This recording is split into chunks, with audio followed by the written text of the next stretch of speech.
Okay, I think YouTube sees the stream. Let's see, who do we have in chat? Hello Andrew, hello Valander, hello Marcus. Can you guys hear me?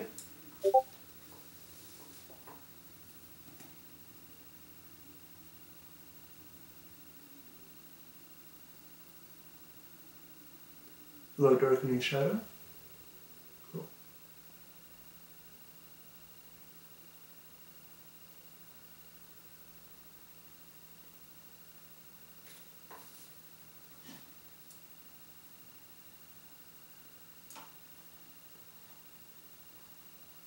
Okay, so how's my audio? Can everyone hear me?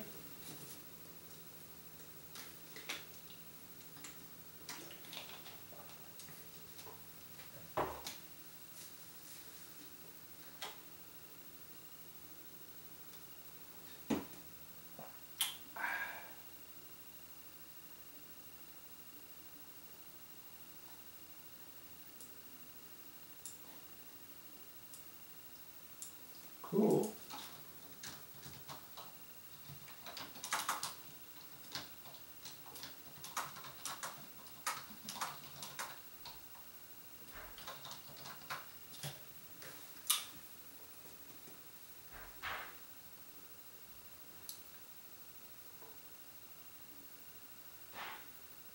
Slow mode. Okay, let me turn that off.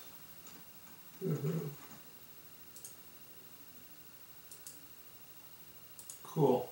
Okay, I turned slow mode off. Feel free to try that out. Cool.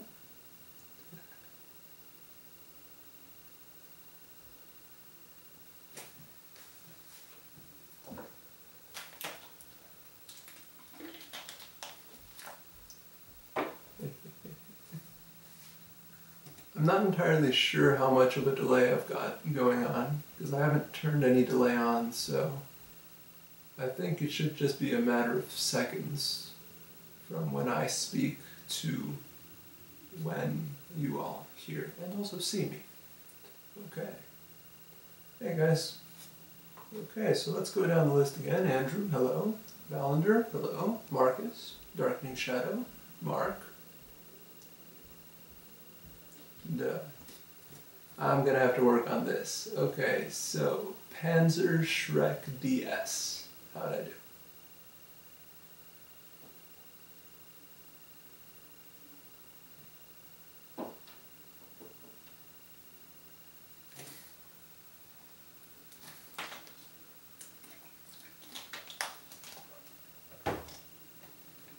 Okay. So, hello everyone, I'm Ray. I do various 3D printing things, including designing control boards and maintaining some odd 15 3D printers at any given point in time, the majority of which are in a semi-working and or not working state. Some are still just boxes of parts. And, well, this is dice. This is going to be a little different. Hello Richard, how are you? Cool. So, a lot of printers I've designed, I've built, I've had sheet metal manufactured, and my own design or, you know, some sort of half-baked kit or something, and either I'm continuously upgrading it, or it's my own design, which means I had it manufactured before it was finished. So there's some combination of it's sitting somewhere waiting for me to do some minor thing like add some screw or drill one hole, and that's why it's not going to get done for 6 months. And, well, Dice is this tiny printer. Let me show you this.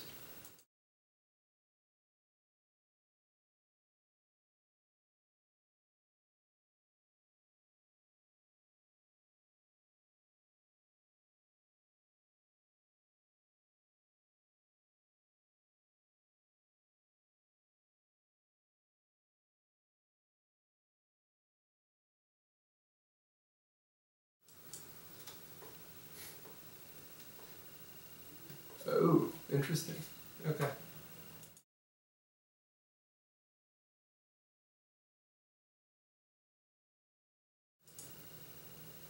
Okay, let me work on my audio thing for a moment here.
Okay, so here's how we're going to fix this.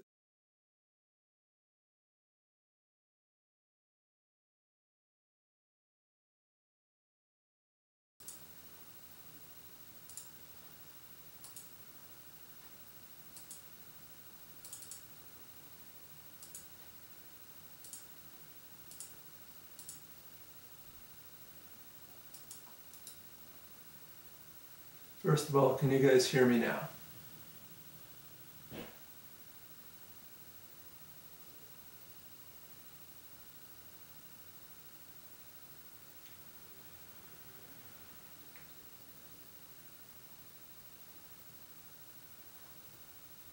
Yeah. I will explain this all in a moment.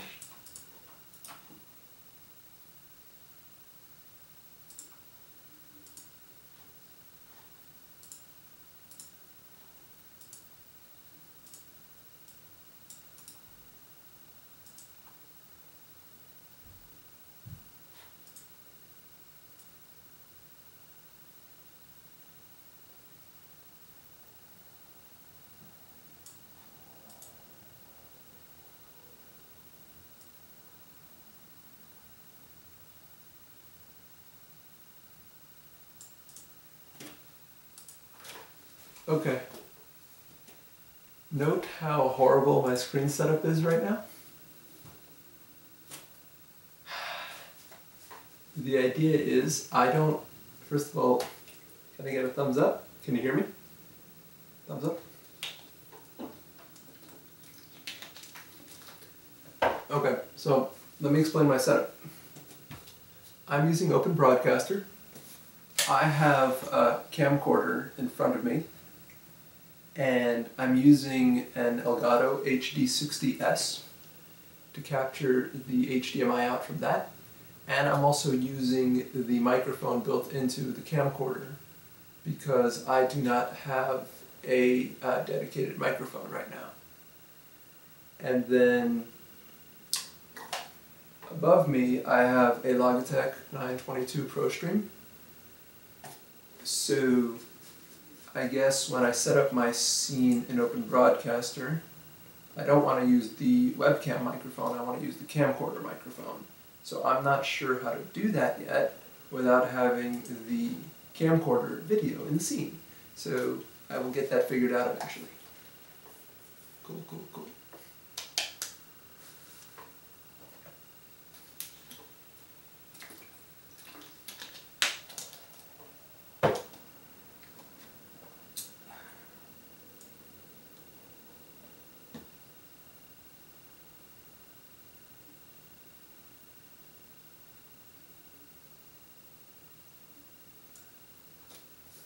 Okay.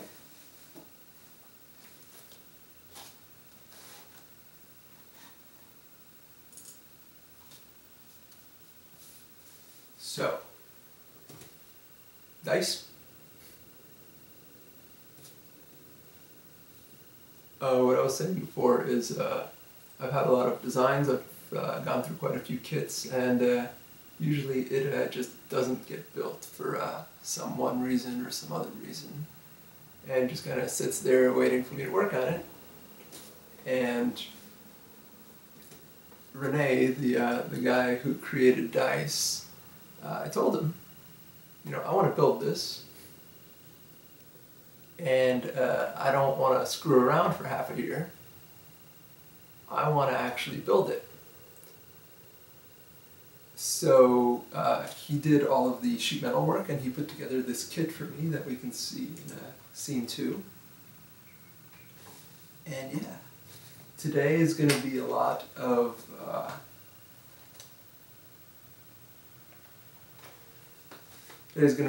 just walking through the kit of parts and explaining the things, and we'll do some preparation, and you know, we'll take it from there.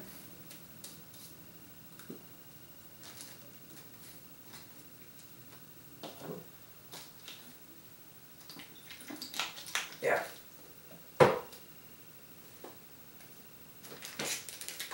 Andrew, thank you for the information about scenes and audio devices. I'm gonna spend a lot of time Googling about that later, and then probably bugging Dustin about it a little bit. And yeah. Panzer, you've been on the Discord, right? So you've seen some of my workspaces? Or maybe not. This is a specifically designated table with just this, and yeah, it's gonna get messy, or something else. But yeah, pretty much I took my work table, I turned it 90 degrees, I swept everything off of it. It is now in the hallway, and this is the result. Yeah. Oh, okay, great. So we've got sarcasm. Awesome. That's how it's done. Cool. So, putting some gloves on, and we'll start digging through the kit. So, when I said I got a kit, I meant I want to do nothing. I mean, I got the parts 3D printed. We're going to have a little bit of gutting to do of the simplified 3D support material. I got all the metal manufactured. So, oh, and it's all, you know, processed too. I forgot the exact word, but like, you know, when there's like a pocket needed inside a part, I'll show you. You know, that's already all been done. So we've got nothing. We've got belts, heaters, PEI type of material, etc., etc., etc., all that.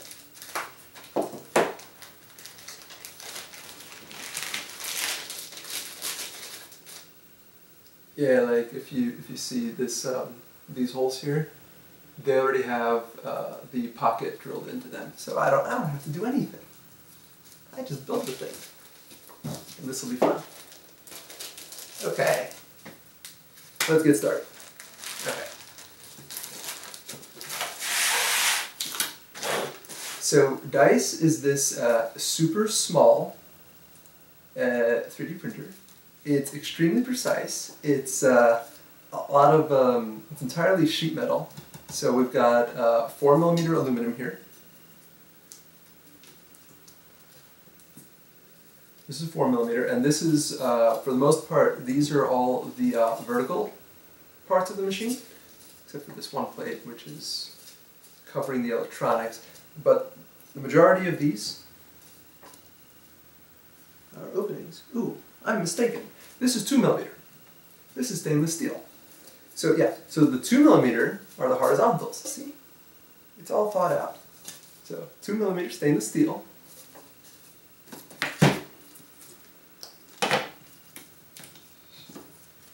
Those are the horizontals. And then here, hey Chris, welcome.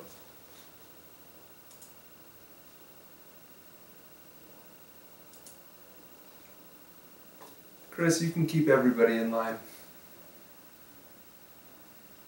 4mm, this is aluminum. These are all the verticals. So there's a method to the madness. And to clarify, the 4mm is aluminum, and the 2mm is stainless steel. So it's all very rigid. I'm not necessarily going to say lightweight, because this little printer, which the outside of which is going to be the size of my hand, came in a 10-kilogram box. So it's not necessarily lightweight, but it is rigid and appropriate, even though it's completely over-engineered. It's awesome. Okay, so we have various metal. I'm just going to sort through here. I have absolutely no idea what I'm doing. We'll figure this out. Cool. 4mm, 4mm, 4mm, 4mm. You guys can take a drink every time I call out a measurement. 2mm. These are 2mm. Okay, so I can sort of figure out what all these are. Okay, so this is a horizontal. This is probably the very bottom. I forget the order, but this seems like it has the various... Here, I make an offering to the webcam gods. So this has the various holes for the control electronics are going to go here. There's some mounting and stuff. There's vents for cooling. So this is going to be the bottom. Put that here. And then a little bit above that, this is the cover for the electronics. So this is going to sit about, I don't know, 2 fingers above that. And then much higher, this is a Core XY machine. So the head moves in the x-axis and the y-axis. And it does this with some very, very tight belts that kind of go around and do stuff.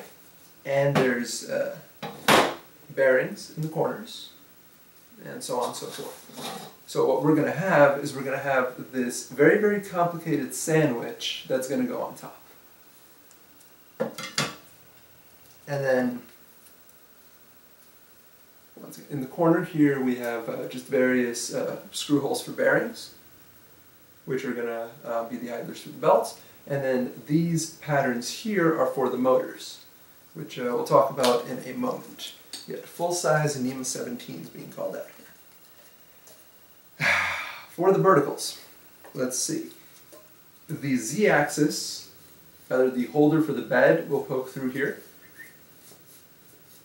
Cool.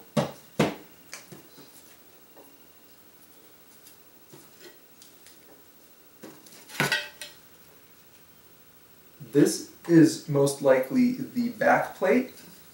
This pattern is for the for a motor. It's going to be for the extruder motor, and it's kind of going to be like this, I think, with the extruder motor sticking out the back, or rather the shaft of the motor sticking out the back. The motor's on the inside, and then the extruder is just going to sit like this on the outside.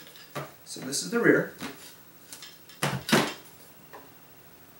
and then these are the sides.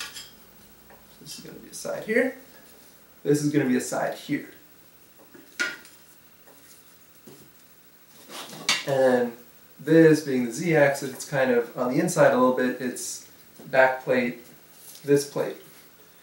Build plate size of the printer. Richard, so the printer is roughly 100 by 100 by 100 millimeter in build volume. So that's roughly 4 inches on each axis. This is the build plate right here.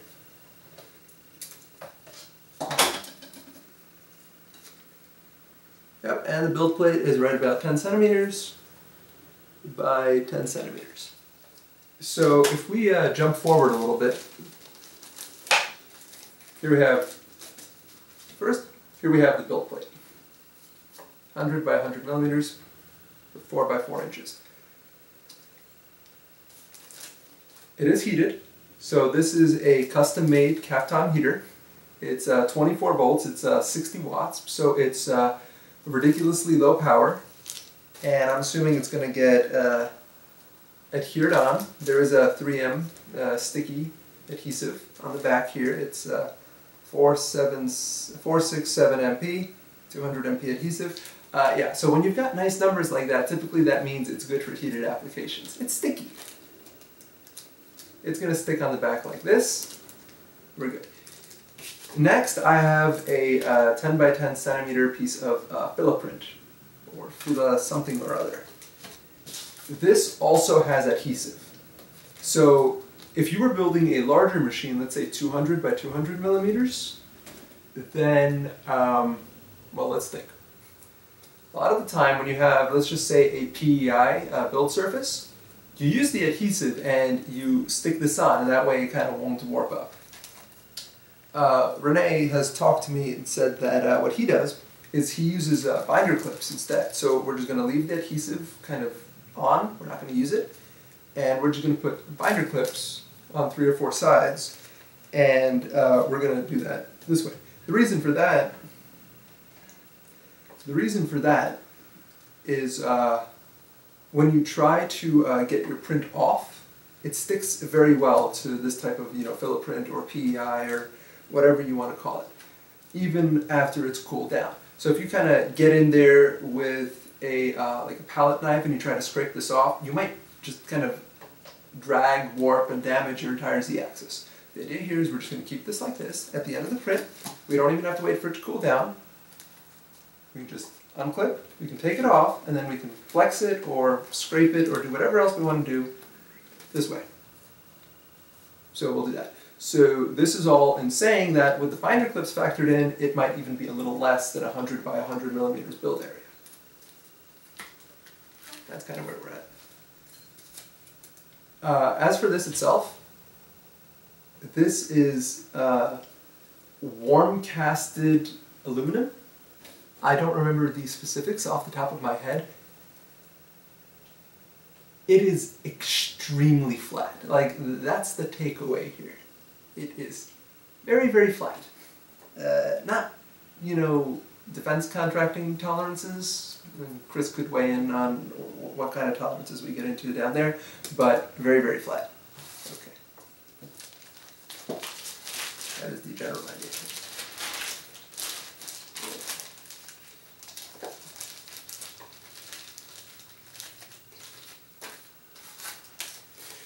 Yeah, so what's the build area? Yeah, it goes into a 10-minute spiel about how it's 100 by 100, but because of the binder clips, it might actually not be because of all this. You really get your money's worth.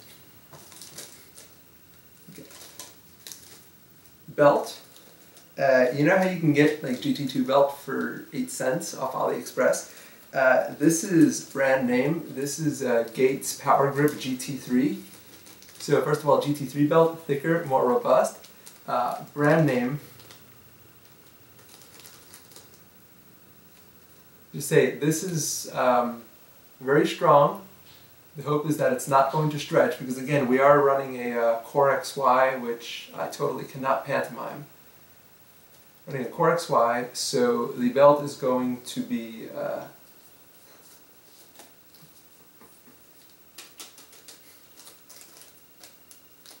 important. Without this, we've seen a lot of ringing in the prints where, just kind of, I guess ringing is when your layers don't exactly line up, and it's kind of in that same range as a Z-wobble or something like that. So this helps eliminate that, and given how much it costs, it better. Okay, next. Printed parts.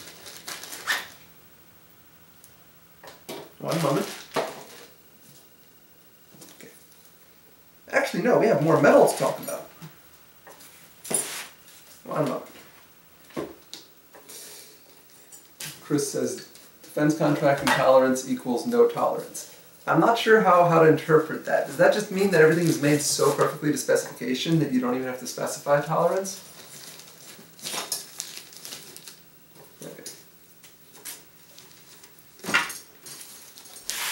So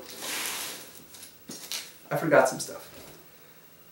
So this is also a 4mm piece of presumably aluminum. And this is kind of the spatula finger that you want to call that is going to move up and down. So this is going to attach to the Z-axis lead screw right over there. And this moves up and down. And the bed mounts to this with 3 holes. 1, 2, 3. 3 holes. Perfect. Okay, so setting this aside. Setting this aside. Okay. Cool. Okay. There's a lot more stuff here. So I don't know all the specifics yet. This could very well be an axis. This could very well be like the, this would be the x-axis right here, and then this is what attaches to the 2 y carts. So this is going to move like this, and then our head is going to move on its carriage here. That's one piece. These are a lot of the verticals. They do have punch-outs, which I'm not going to do at this time, and they're going to stand like this at the bottom. So we're essentially going to create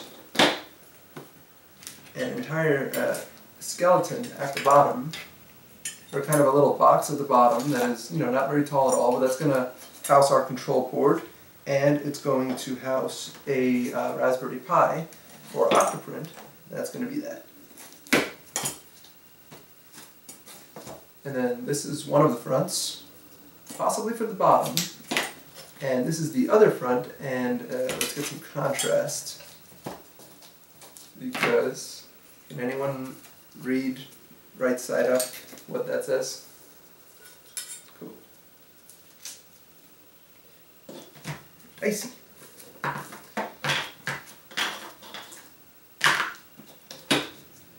only talked about one of these. There's another one of these, and this is also probably something, and I have not figured out what's what yet. But I could see this being the x-axis right here, and then I have no idea what this other one is. I'll figure it out eventually. Cool. Nice! Fun, fun. These are other little bits that I just completely can't understand. So everything that you see here is laser cut aluminum and stainless steel.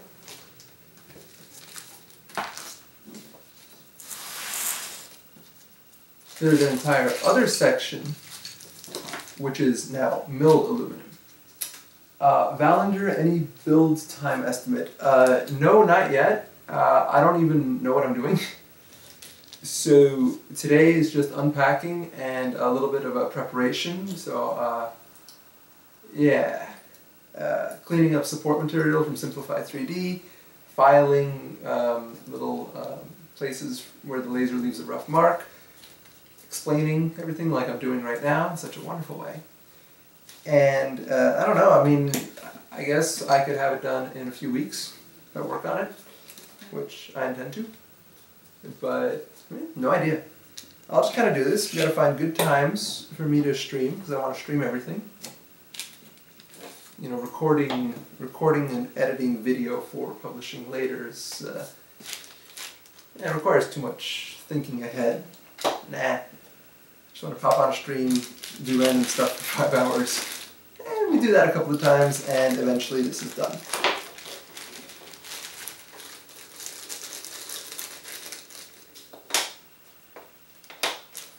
Yeah, I'm already regretting saying 2 weeks. I have no idea.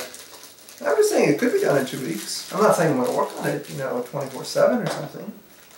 I could just sit down and have it done in a weekend, I'm sure, but, you know, we want to get it televised, we want to do it in stages, we want you all to see it. Ooh. Okay. So yeah, no idea. That's our takeaway here. Okay, so, that was all laser cut aluminum. all this stuff that I've now laid out on the white table surface, not on the cardboard, is all milled aluminum. And this is essentially, I believe, 10 or 12 such millimeter square bar, and it has a lot of holes drilled into it and tapped. And the idea is, you know, there's machines that are built with extrusion, and you know, you kind of use that as the skeleton. This takes away the uncertainty of the extrusion because all the holes are exactly where they're supposed to be. And everything's going to line up perfectly. So, you know, this is going to be the very rear. And then this is going to be the slightly more forward rear. Lots of holes.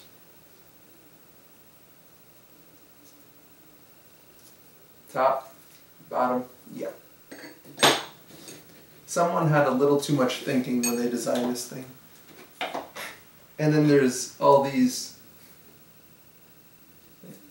Andrew, thank you. I will nag you on Discord most certainly. Absolutely. So, little thingy. I think these are going to be like the bottom. This is going to kind of hold up the little base of the floor. Yeah, so there's a bunch of these.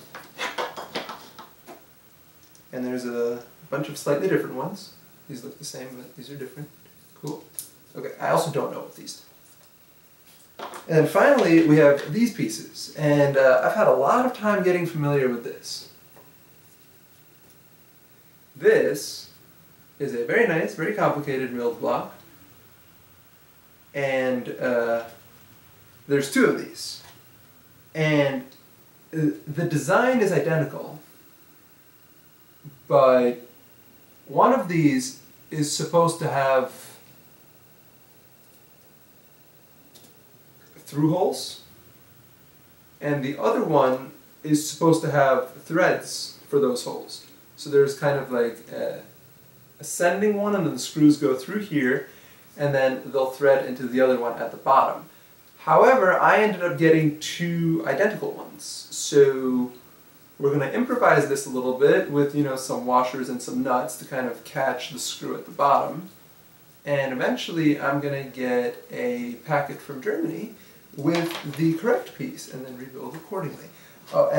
These are important because they attach to the linear rail, which is the z-axis, and they hold the printed bed, the print bed holder and print bed to that.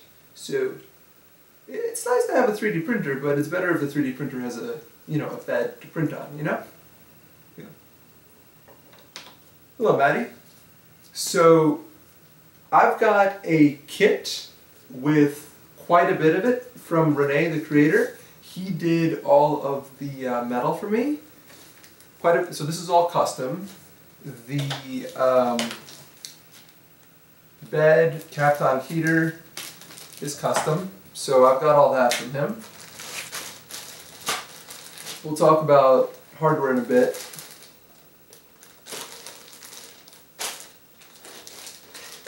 I will cut to the chase and say I am providing quite a few of my own items, electronics, motors, hot end of sorts. So, I'd say about 75% of it was kitted for me to make life easier. Cool. Printed parts were done, so that one less thing to deal with. Cool. Okay, so this sort of kind of concludes all the metal that is a part of this build. And this is why the shipping box weighs 20 pounds. For a machine whose outside dimension is the size of my hand. Okay, cool. Rails. Misumi Europe. Anybody heard of Misumi? Misumi makes very good stuff. There are two lengths. I'm not even going to open them right now. These come greased. there is a 140 millimeter length. It's very smooth. It's so very, very smooth. There's two 140s and there's two 120s.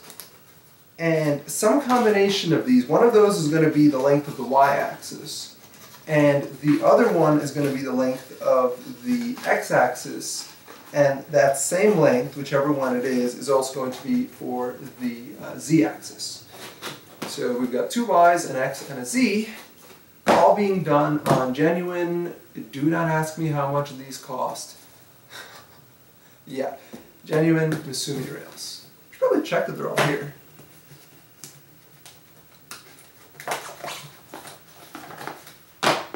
Got a 120.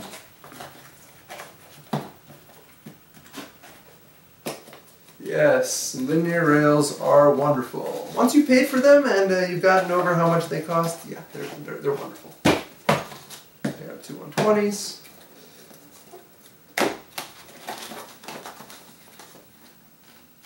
Got a 140, got a 140. Woohoo! We got our stuff.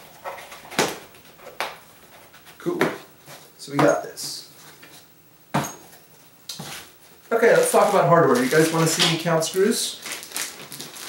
Yeah, no. Okay. This is a flexible-ish tubing of sorts. It is not Bowden tubing. This is actually used as a spacer, I believe, to hold the idlers for the belt in place. So that's fun. We got some springs and some rubber part that I don't know what it is. We'll find out. Hey Chris, you missed me talking about how much linear rails cost. Cork dampeners, which Renee's not using on his machine, but he sent me these and said I could try them out, and they're pretty thin, so, you know. Let's talk about this. This is a micro switch. This is for the z-axis. The machine does not actually have homing switches for the x and y. Good call, Maddie. I've already gotten over the sticker shock, so we can just enjoy the smooth performance. Yeah. So the machine does not actually have homing switches for the x and y. Instead, what you do is you move the head to the front left corner before starting the print. We'll figure that one out. Well, we might not necessarily add, conventional mechanical switches, but there's Hall effect sensors, which a few community members have been working on, and there's other items. Yeah. So we can figure that out anyways, and try to figure out how to add those on without drilling too many holes into the frame and whatnot. Chris, quality linear rails anyways. Yes. Genuine Misumi. Soft end stops.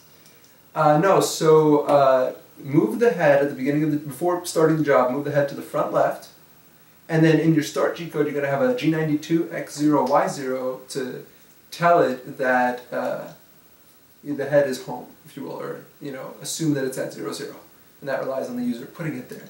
There is a homing switch for Z. Soft end stops would imply that the machine's not going to exceed its limits, but we're just going to put it at 00, and then we're going to generate all of our G-code properly, and it'll do that. Cool. This is one of 3 tubes. Yeah, Maddie, this machine is so tiny, I'm pretty sure he just didn't have room to put the switches. That's the reason for all this. Good luck seeing this. This is actually a flanged bearing, so you might be able to make out the tiny little lip at the bottom. Chris, these are actually, the rails are actually made in Vietnam, and it's distributed through Misumi's European division. I don't know if any Japanese R&D went into that. I just know the box says made in Vietnam, and I got them from Germany, so that's that. So flange bearings. So there's 24 of these, and that's how many corners or edges the belt goes around. Because we got 2 sets of belt, and yeah, 1, 2, 3, 4 corners, 2 halves. Yeah. It works out. Maddie, thank you for stopping by. Yep. Cool. See you around. Awesome. High quality bearing. I asked, are you using just the cheap 608s from China? He's like, no. This is a high quality one. I'm like, okay, throw it in. See, less thinking for me. Less thinking for me is good. There's a lot of fasteners in here. This is an MXP. You only need the one set. I got extras for R&D purposes. One moment.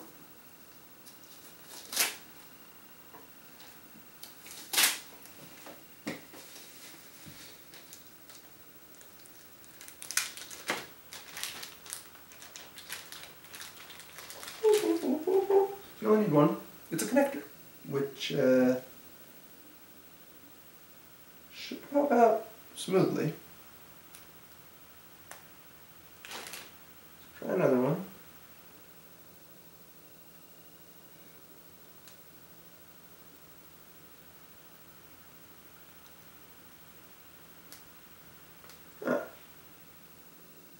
I imagine these would come apart easier. There we go. So this is one end, and this is the mating end. They come together. So this is a polarized, meaning it'll only go in one way, 8-pin connector, and this makes the hot end swappable.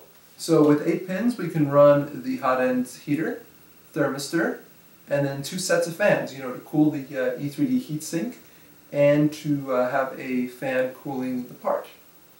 And so if we want to move over from, for example, a Bowden-fed E3D and put a direct drive Titan in its place, we can just disconnect one set. I'm probably going to need some pliers to do that. Disconnect the one set, plug in a different set, and we're all good. Cool. And then apparently I also got a panel mount version of the same thing, which is cool. Might have to model that into a print.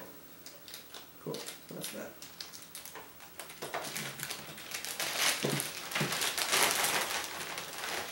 These are threaded inserts, so for M4. So somewhere there's 1 or 2 instances. I got a lot of extras of these. A lot of extras, but there's 1 or 2 instances where you have to insert the thread into a printed part. And I've never done that before. I've always just threaded the plastic directly. So that'll be interesting. Got a few springs. And the rest of this is just straight up hardware. So there's a shop in Germany called UPrint-in-DE, something like that. UPrint-in-3D, I don't know. But if you look up dice, that shop will get referenced.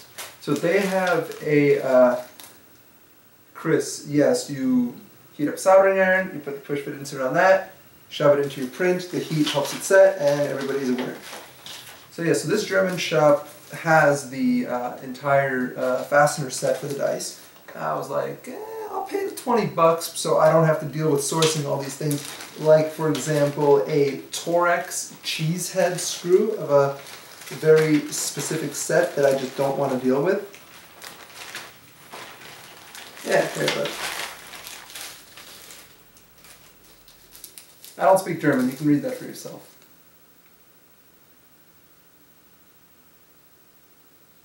But I can tell you that the translation for these things is it's a Torex head, and they refer to this as a cheese head screw. And if you pop that into McMaster car, you don't actually get any results. So that's a prime indication of let someone else deal with this and focus on something else. Another thing that is more difficult to find in America without extremely overpaying is this, it's a slotted nut. So it's a nut, and it has this It just has like an opening running down the middle, and the idea is these two halves are going to bite in. So it's a type of nut with like the retaining washer, I guess. Chris, I don't know a name for that off the top of my head. But yeah, this is a nut that's supposed to keep itself in place. And again, difficult to find in America, so we got that. Cool. So this bag now just contains fasteners, and then we have all the others.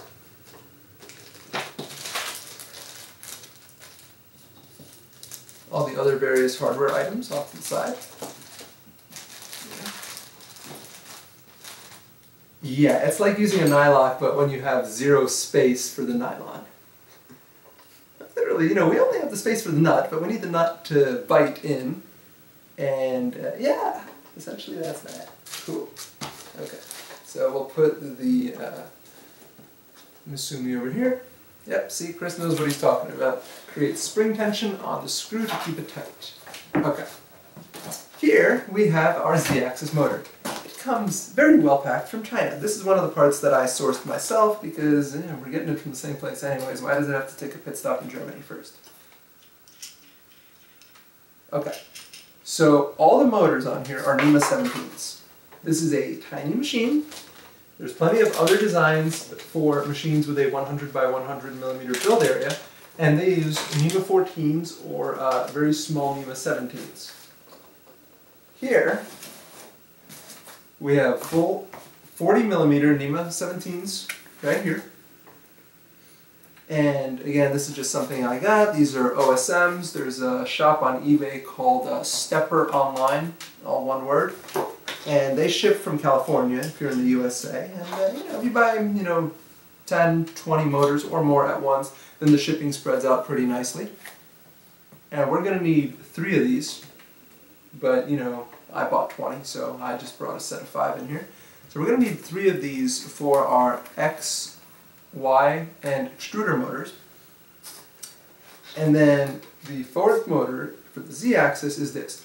This is a 34 millimeter long NEMA 17, and it has a TR8 x 4, so it's an 8 millimeter lead screw, and the lead on it is 4, which is not the same thing as the pitch, but the lead on it is 4. So it's going to move 4 millimeters forward or backwards for every 1 revolution. And this comes with a long shaft, and I've recently found out that the seller might actually cut it to size for you, but in this case I just bought it the way it comes, and with clever positioning of a vise, a dull hacksaw, and a drill press to keep the motor steady. And you got to be really careful not to kind of apply any pressure on it in any way, because this has to be completely straight. So yeah, lots of fun. That's our Z-axis. Put this over here. For the hot end, you can use just the normal E3D V6. This is a little different. So this is a genuine E3D V6 heatsink and heat break, which you can just barely make out inside there. And then Renee also created this airbrush hot end. So this is a smaller heatsink that uses a smaller heater cartridge and a different mounting for the thermistor. And then the nozzle here, the brass part, is actually an adapter to go from the, I believe it's the M7 thread that E3D uses for their nozzles. I might be wrong, but I think it's M7 for the V6. And then it takes this to a tiny little airbrush nozzle. So you can print in 0.5, 0.3, or even 0.2 millimeter nozzle sizes with the little airbrush. I'm hoping you guys can see the little point at the bottom there. And the idea here is with the typical nozzles like you'll get from E3D, there's kind of that flat on the bottom around the hole. So it transfers heat into your print, which is great because that keeps your plastic hot, and it creates a stronger bond, but sometimes you need it to cool down faster, so that's the negative of it. So with these airbrush nozzles, there's just zero flat. It's just a rim that pretty much goes to an infinitely thin, yeah, so the end of it is just like an infinitely thin rim. So it transfers a lot less heat to the print after the fact. It just kind of pushes the filament out and then the filament's there and that's that. So we're going to use this. Cool. I also asked Renee to send me some extra airbrush nozzle adapters, and I just had the little airbrush nozzles themselves arrive today. So this is going to go on other printers in the future. Okay. I have a heatsink fan here. I have fans here. These are blower fans with the output coming out of the bottom. So depending on which head we're using, we're going to have one or two of these, and it's going to take air in from the outside, and it's going to blow it out the bottom for the print. Yay! These are not cheap. This is 30 millimeters by 30 millimeters, by the way. It's remarkably tiny stuff that we've got here. Cool. Let's see what else we've got.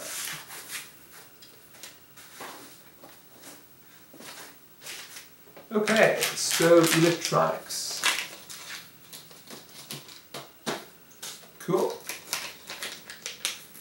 Electronics. The control board of choice for this thing is a Cohesion 3D Mini. I think I've heard of this board before once or twice. Okay, so actually I designed this board, and this is currently Renee's preferred board that he's recommending. So this is cool. Real quick, this is a 32-bit board that runs the Smoothie firmware, and it lets you run mad fast. It's pretty cool. So it's 4-axis, so we have X, Y, Z, and E. So we can run one extruder with this. We can run our heated bed, we can run our hot end. We've got all the end stop connections. We'll control both fans, so the heatsink fan and the part cooling fan are both going to be controlled. And that means that when this thing is idle, it should be silent. Cool. Memory card. Trinamic stepper drivers. Let's see if I can get you a good view of this.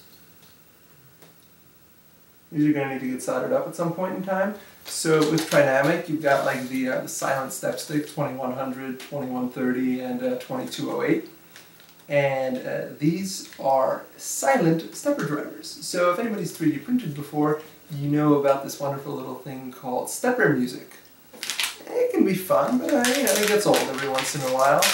And with this board and these drivers, you get silent motion. It's awesome. Woohoo. Cool. A couple of other things. We've got some little voltage converters here. So also on electronics is a power supply. This is also provided to me from Germany. Like, I don't know how to say it, but we'll do that. Like, designed in Germany.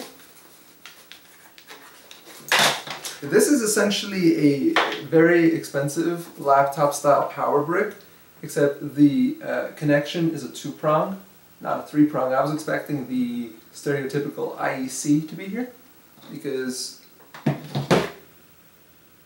I'm in America. We don't necessarily have this thing in the wall. Small detail. But yeah, no, so I was expecting the 3-pin IEC to be in here, and then I was going to provide my own cable, but it's a 2-pin, which is also common. You can get that on eBay for a few bucks to go from here to the United States wall outlet. And let's see if we can focus in on that.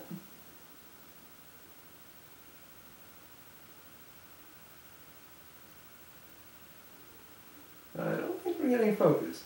But this thing will do 110 to 220 volts in, 50 or 60 hertz. So when I plug it into the wall, the idea is that it's not going to explode because of the United States electricity.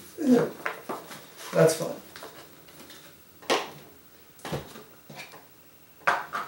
Back to what I was saying, this thing's going to put out 24 volts.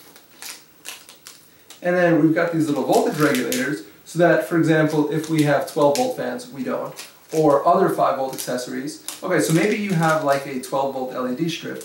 That's one thing that we could use. We could create 12 volts with. And the Cohesion 3D Mini will create its own 5 volts. So we don't even need to use one of these for our 5-volt fans. Those are just going to be fed directly from the board. And it's just one of a few fun things that we get. Okay. Cool. That's most of it. I know I don't have everything here because, you know, there's like, you know, the hobbed gear for the extruder, and let's see, a few more 30mm fans.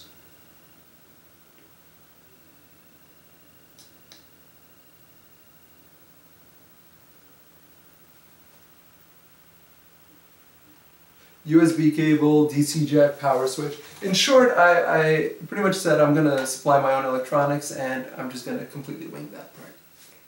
Okay, so, printed parts. As far as preparation goes,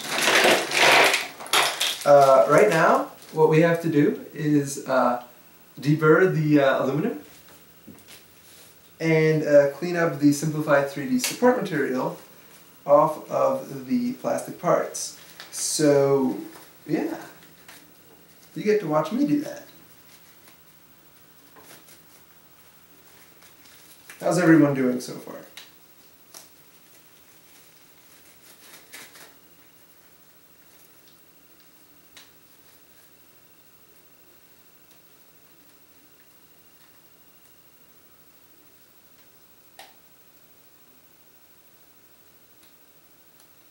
DK, yes, fascinating. It's intimidating and it's also not. It's like, I have no idea what any of this stuff does, but that's okay. I don't really have to. The documentation for all this is also very sparse. There's a series of YouTube videos showing the assembly, and they're in German, but they're subtitled, so at least there is English captioning, which is like 96% accurate.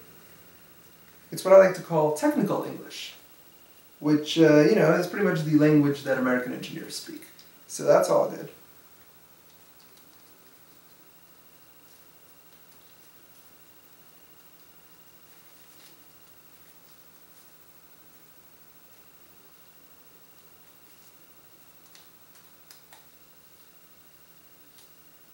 Yeah, so I'm trying to figure out how to make the actual assembly streams more engaging. Because if it's just me doing the assembly, like if I wasn't worrying about the stream, it's pretty much going to be my head pointed to the inside of a computer monitor, watching the YouTube video with captions, and trying to figure out what all that stuff means. But I can see that getting boring fast, so I don't know, maybe try to prepare it a little more. Do it in bits. I don't know. I'll sleep on it and eventually make something up and pretend that it was planned.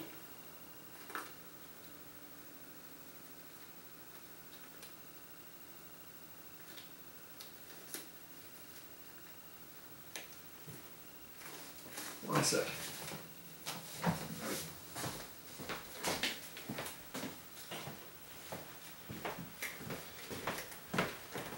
When you can't untwist your glove back into the proper orientation, you get another one.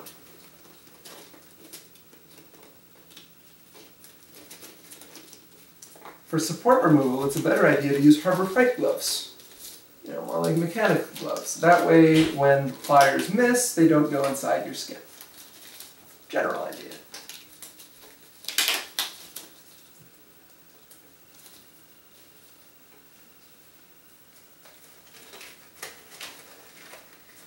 Cool. Who else is still here? Say hey in chat. Tell me what you guys think.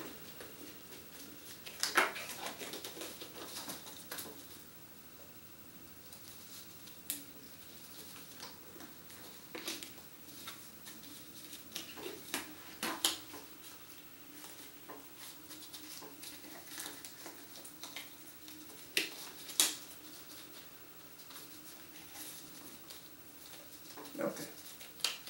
This will have to work. So, you got some combination of cutters, pliers, and other maiming equipment, which hopefully we will not injure ourselves with.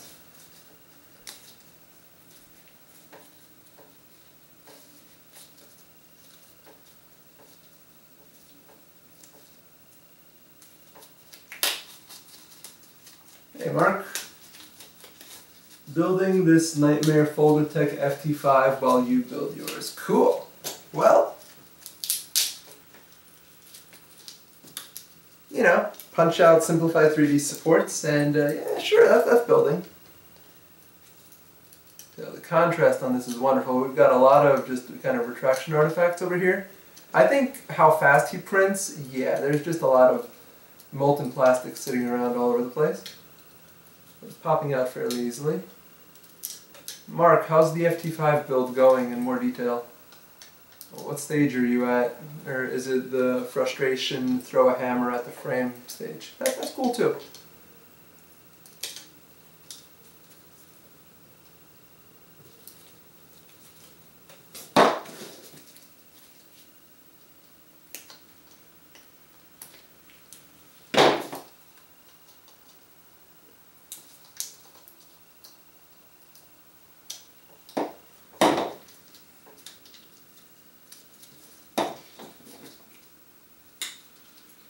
Yeah, I'm gonna need to put up some better lighting because the contrast on this is no good.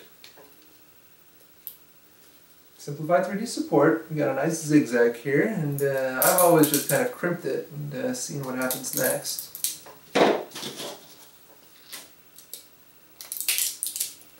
Oh, and it goes flying.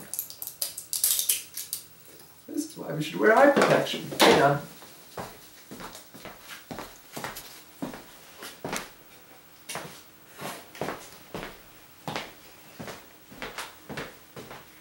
I have my Google safety glasses from Maker Faire last year, and let's see, Mark says, I've had a lot of bad laser cut parts on this build that needed to be replaced. I'm finally at the wiring stage.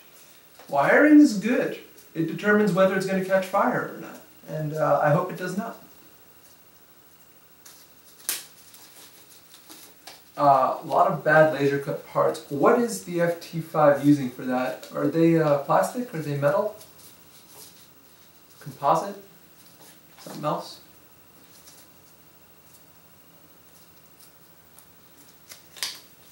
Cool. Let's try this again with the shrapnel not entering my eye this time.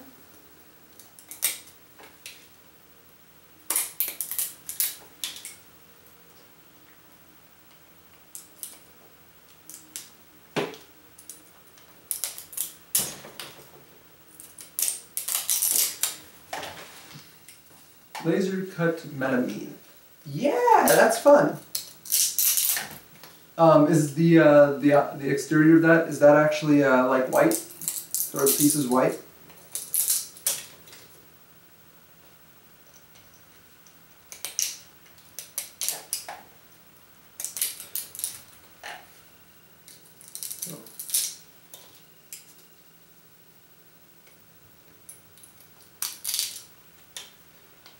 So simplified 3D support is nice because I don't know how well you can actually, yeah, I'm out of camera view so you can't actually see it. There we go. It does just kind of peel away, kind of. But one of the things I'm excited about for this machine is I'm really hoping to get good accuracy on it so that just everything lines up very well. And then on top of that, I'm going to put a 2-in-1 Y-splitter above the hot end. So I'm hoping that I can print with a material and a soluble support in very, very fine detail. And maybe even make it so that I can get, something approaching SLA print quality on this. Without the SLA or the very, very toxic resins that they use. Well, it's not that they're toxic, it's just that they're less friendly,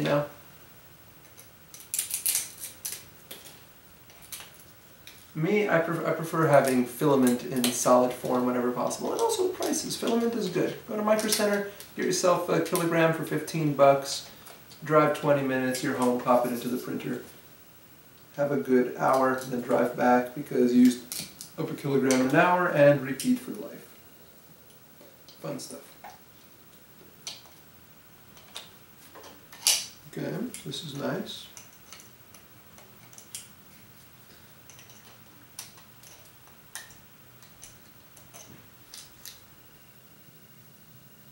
Okay, more support. Yeah, this blue, I think it's difficult to make out on the camera feed. So, snipping supports.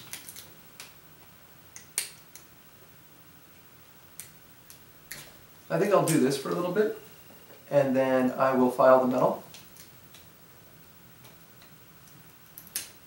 And that's pretty much as far as I think I'm going to take it, because I have no idea what to actually do. And I should probably prepare so that nobody's completely bored out of their mind before I do my next stream.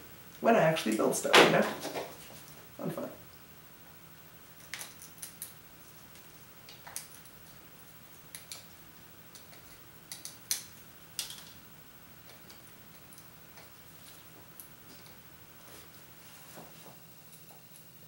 Cool.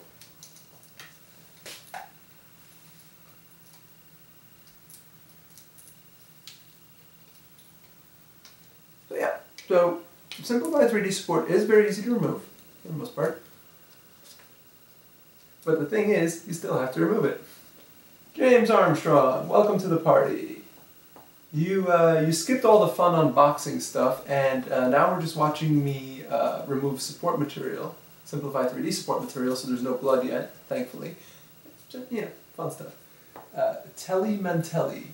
Did I say that correctly? Hello. The other thing is we have some small parts here, like this. That has to not get swept away with the support material. So that will all be checked later. Cool. This is some major part that I have no idea what it is, but it has a motor holder on it, so this is going to be fun. This is, it says dice on it.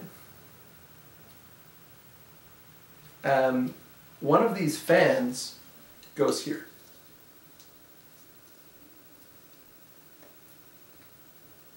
So this is part of the head. And the other fan, so a normal-ish 30mm fan that cools the E3D heatsink, is going to get mounted here, and then the V6 is going to be here. And I'm not sure whether this is the lower part. Cool. Yeah, but I'm not sure if this is for the Bowden-driven E3D or for the direct drive. Because the direct drive, I also have in these parts here, that has, a E3D Titan type of setup on top of that. So we have all the options here. Yeah, Mark says, S3D supports are great, but some of my recent Cura 2.6 prints, the supports came off nearly as nice as S3D. I've been hearing a lot of stuff about Cura 2.6. I haven't fired it up yet. To put this in perspective, I just downloaded Slicer Prusa Edition just a few days ago. So I'm a little behind on the times. I've just had Simplified 3D, and I just run it, and that's it, and I don't really think too much about it, And I haven't had any of those recent problems that have been going around the various channels. But that's probably because I've been on 3.1.1 this entire time. So it works. That's that.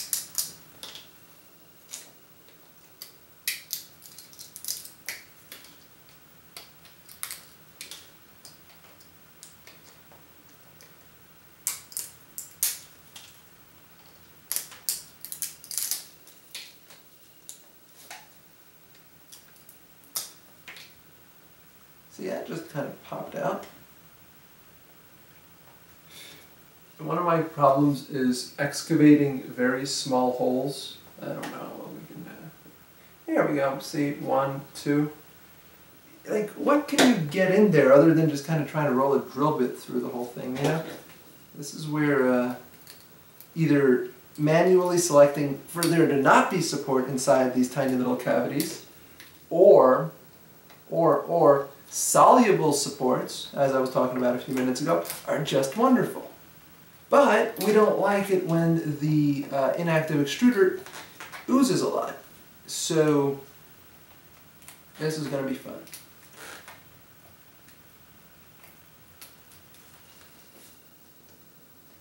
Now, as far as multi-extrusion goes, that's actually one of my plans, and why I've gotten a lot of money for this, put a lot of money into like recording equipment and stuff. Is well, I'd like to be able to print in multiple colors. I'd like to be able to print very geometrically difficult things using soluble support materials, things that usually you'd have to go to an SLA or a laser sintering printer for. And I'd like to be able to do all this, create prints that rival those very expensive machines, all on a filament, an FDM printer. And I'd like to share it with the world. So that's kind of my challenge for all this. And as part of that, I have a Prusa i3 or a printer bot. I have that type of frame, and I've got a bunch of those frames made. And I have a whole bunch of hot ends. I have, I'll talk about this for a second. I have an entire E3D box. So this is Renee's hot end. That's a little silicon cover for it. These are some airbrush nozzles. I have a 2-in-1 Y-splitter. This one's in the bag. I have another one on a printer downstairs. So the idea here is this is kind of like the Prusa multi-material or the Prometheus, except you can get it pretty cheap out of China. And this will take 2 filaments input. You can print with one or the other. No mixing though. I have my latest bag of goodies from E3D. These are the groove mount adapters for Bowden. And then there's some hobgoblin gears at the bottom here. And we're going to be using one of those for the extruder in this thing. It's nice to have a roll of the fiberglass sleeving. This is for the old E3D thermistor style before they made them into the cartridge. So screw up the sleeving, just have a roll extra. Yeah, but my point is, I have chimeras. I have this Delta printer hot end. I have volcanoes.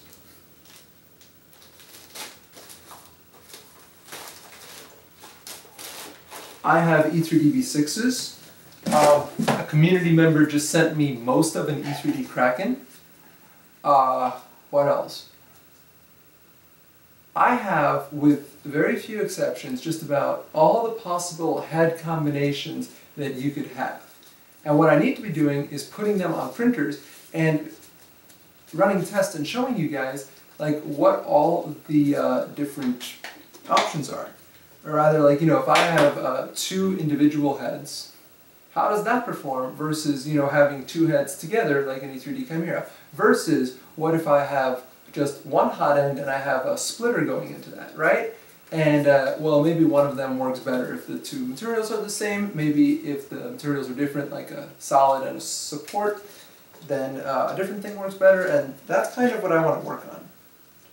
And I'd welcome any feedback on that, because it is very technical stuff.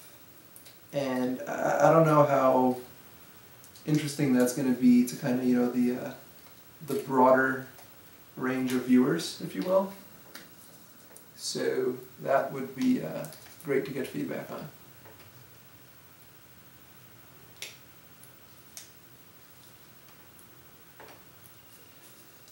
Telly says, a lot of free slicers are getting very close to S3D. Yeah, Prusa Slicer Edition is doing amazing things. You guys are talking about how Kira's doing well.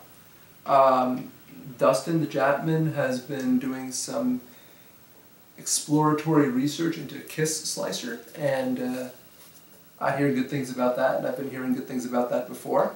So yeah, it's great to have options that work.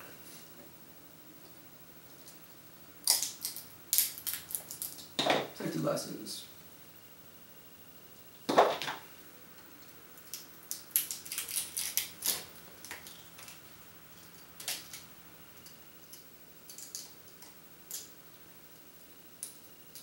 James Armstrong. It is raining hard and light.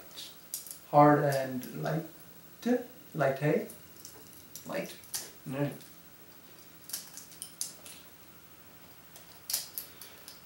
I'm hoping it doesn't rain tonight because I want to go play some tennis tomorrow morning. And it rained last night, so the courts were wet, so we weren't able to play this morning. Not that wet courts is really an excuse, but you know, apparently other people prefer it when they're dry. You know, fun stuff. Okay. Ooh, that came out.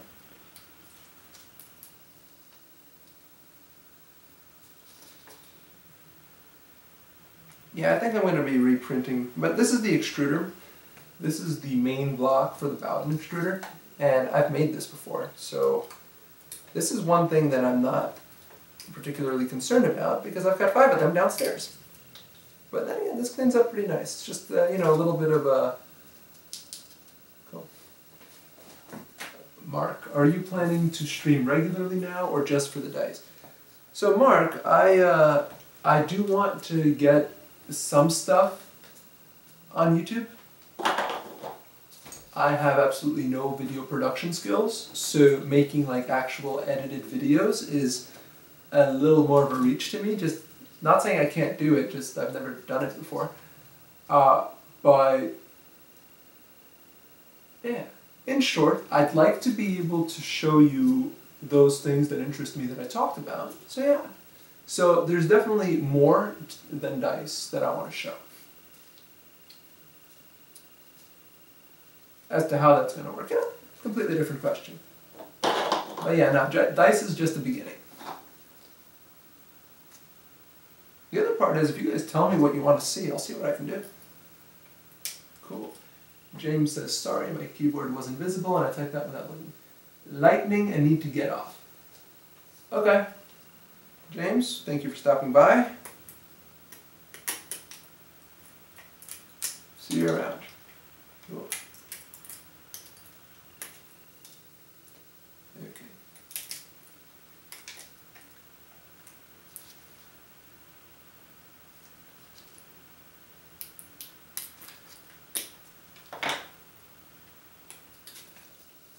Cool.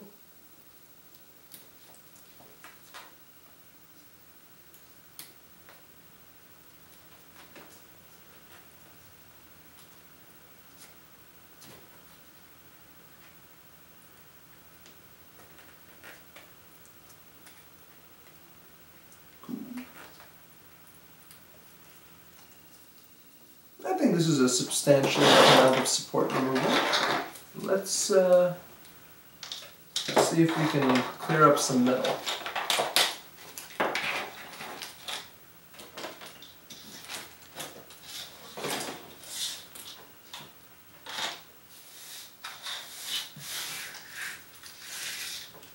Right now you're literally watching me separate one kind of plastic from another same kind of plastic.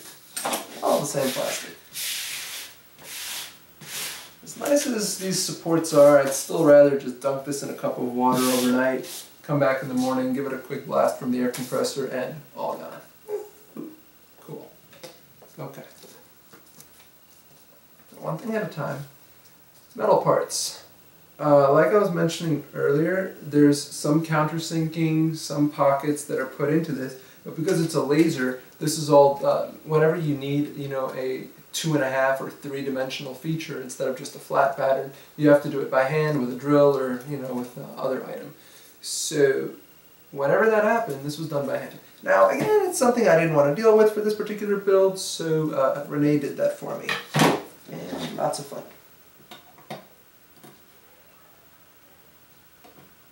It seems like we are going to be removing protective films here.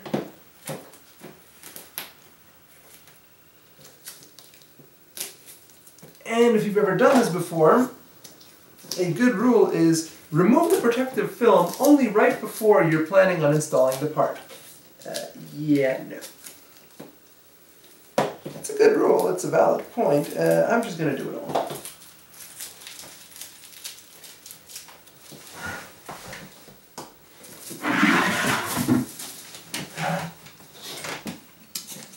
Now, I've also heard that Tom Sadelander, I can't say his name, is also eventually going to do a dice build.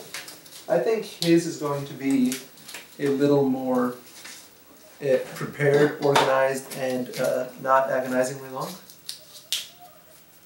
So yeah, I'm looking forward to that.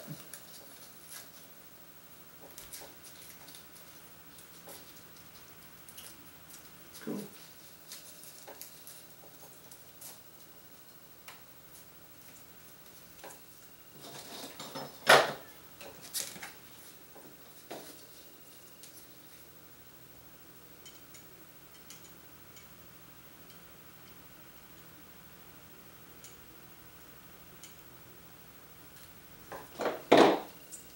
Yeah, you know, it's my first time doing all this video stuff, so if you have any feedback for me, I'd love to hear it. Okay, I'm going to take this film off and then I'll show you something.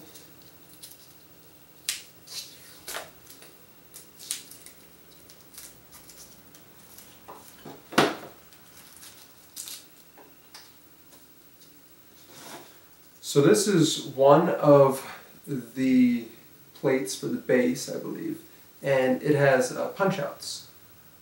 So this is if you're going to install a 30mm fan to cool presumably the electronics, then you would punch this out. I'm not going to do that yet because I have no idea what I may or may not be installing and what the instructions call for. So that'll be fun. Cool.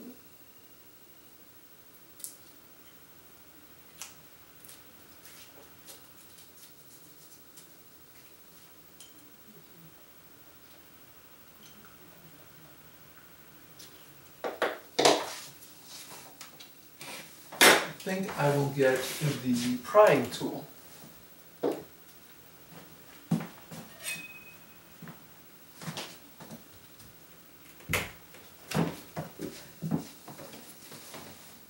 And without scratching, see if we can improve this a little bit.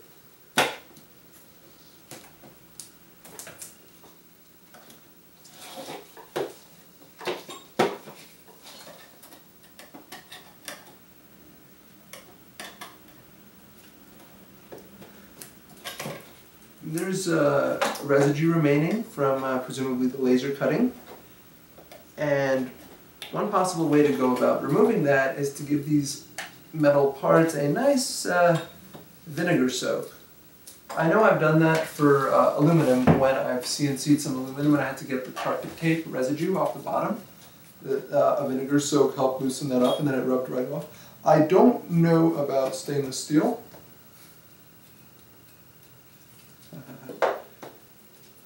Mark says, what's your go-to printer these days out of the many that you've had partially working? Very good point, sir. So I have, if you count all the kits, partially built, not built, I have 15 machines in these various stages. Only one of them really works. So I have a Maker Front i3, which is, I just refer to it as the i3 Steel. And originally I had some problems with it. So if you look at the Steel i3, they use the M5 threaded rod as your Z-axis. That was like an old thing from the old Prussias, I believe, because that caused no Z-wobble. But it's such a fine thread that I had a lot of binding on it. So one of the things that I did is I reworked that machine to use TR8 threaded rods.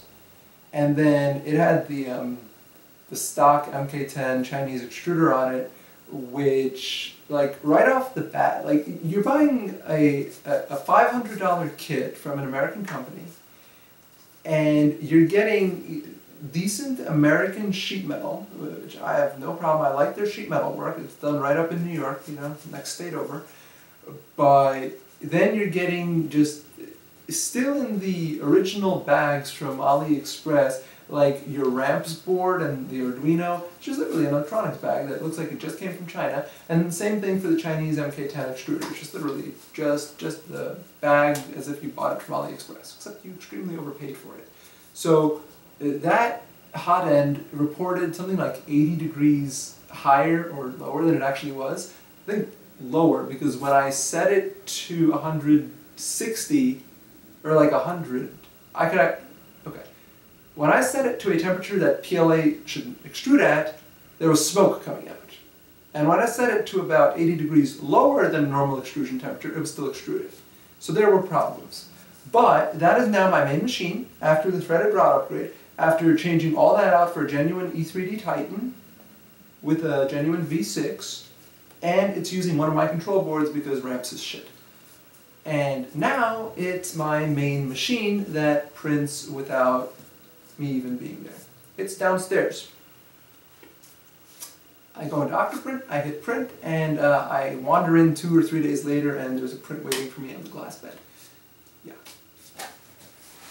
Ran over.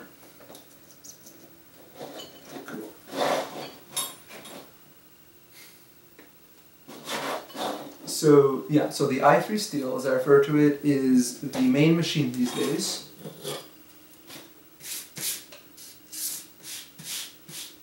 And then I have a Delta Go, which I just took apart because it never really worked well, and I have to do their upgrade and pay money for their upgrade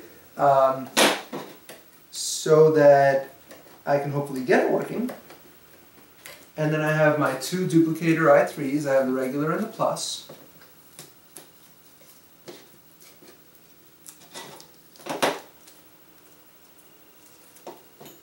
And then I have my 3 of my own sheet metal printers, which is more of a CNC frame. And one of those has the Bondtech BMG on it. It's a beautiful extruder at a very affordable price. And I was very happy to be one of the last, I think I was the last beta tester of that, so I'm not sure how helpful I actually was, but I think I showed them, here's everything that an idiot's going to do, and please account for this. And yeah, that happened. So yeah, so the Bondtech BMG is so powerful that you can have a pancake stepper motor driving an E3D Volcano. And I've also destroyed an E3D with the BMG running at full power. So the pushing force is not the issue.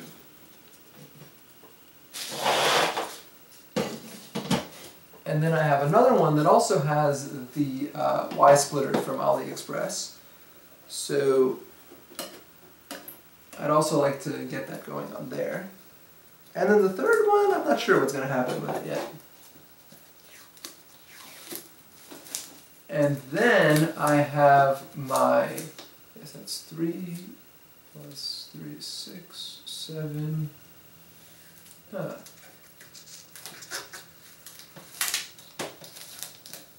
a few more, 8. So bottom line, some math later, we end up with 10 machines.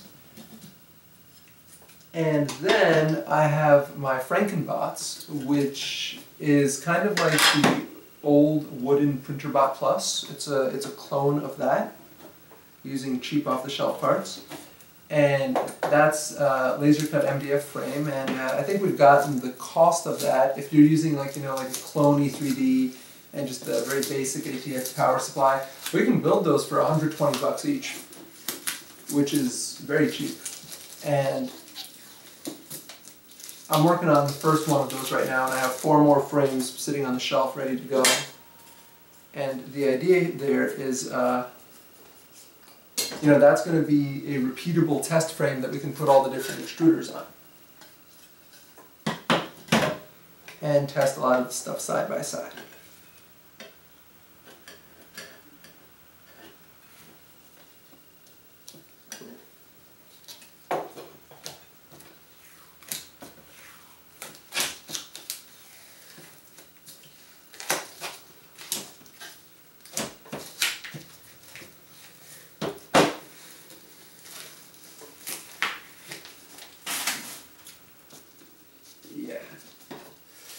Yeah, Mark, a lot of fun. Okay, you see all the splurf around the holes?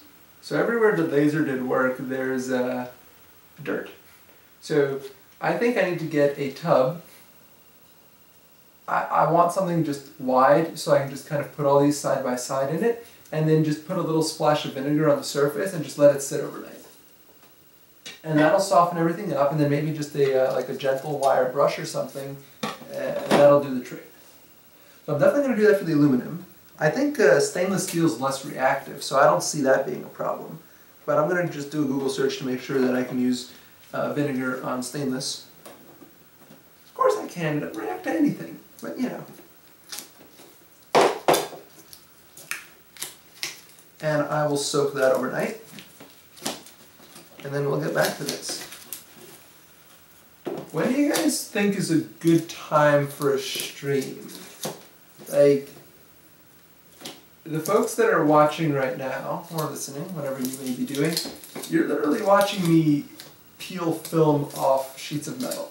So I think you want to see this build. So I defer to you. When is convenient? When are convenient times for you guys to watch? And then also, what do you want to see? This time works for me, says DK.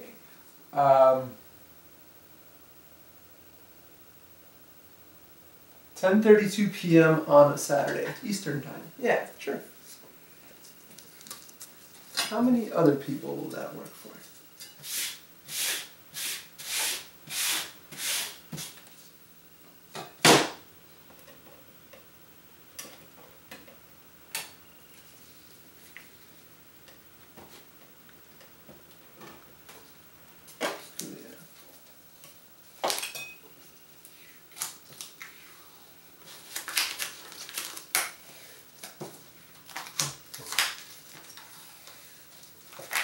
This is mostly clean because the only features are the outline and 4 tiny holes, and actually that's where the dirt is. See, just some light. Mark says, any day after 9 p.m. usually the family is asleep by now and I can work in my area. Mark, what time zone is that? 9 p.m. what time zone? Cool.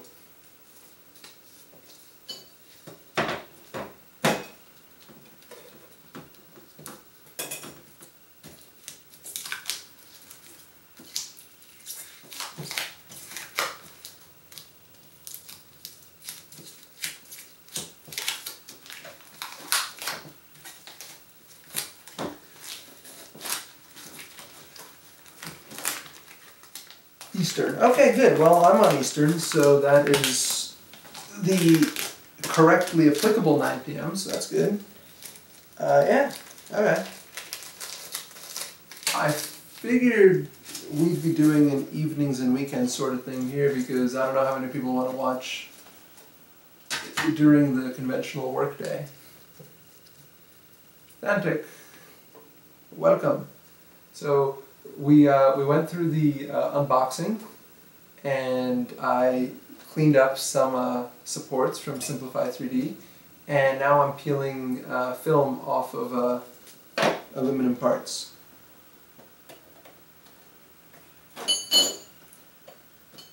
Fantic, who just joined us in chat, is the wonderful community member who sent me the, I guess, 80% of an E3D Kraken.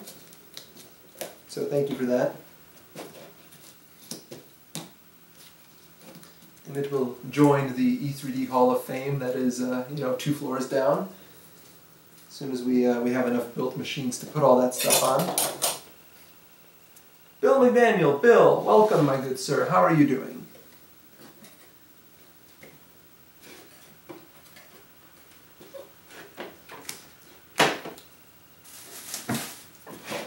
Bill, are you coming to New York Maker Faire this year?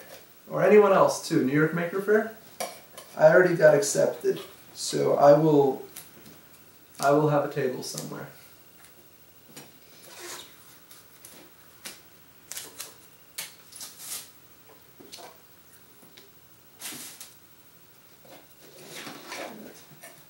And Bill says Friday or Saturday, 9 or 10 p.m. Eastern.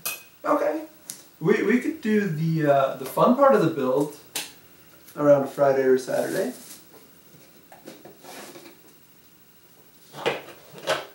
We'll save the film peeling and support removals for, well, hey, it's a Saturday. Wonderful. So yeah. So I guess this is also the fun stuff. Yes. Anthony says if I find the other 20% of the Kraken, it'll be sent your way. Yeah, Bill says, met you last year, enjoyed our chat and your enthusiasm, might be ready for your board by then. Yeah, that's an interesting thing. Apparently I met Bill and I talked to him, and then 3 months later I realized that that was the Bill that is on some of the social media channels, like some of the Facebook groups for 3D printing. So lots of fun. It's nice to meet someone and then realize that you met them after the fact.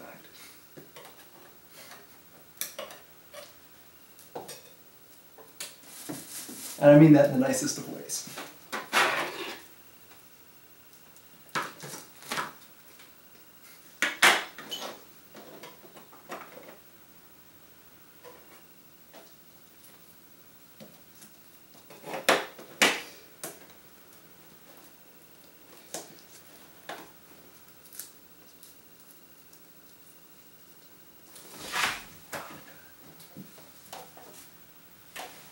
This film is sticky enough, I might be throwing out the trash can after the end of this removal. It might be rendered useless.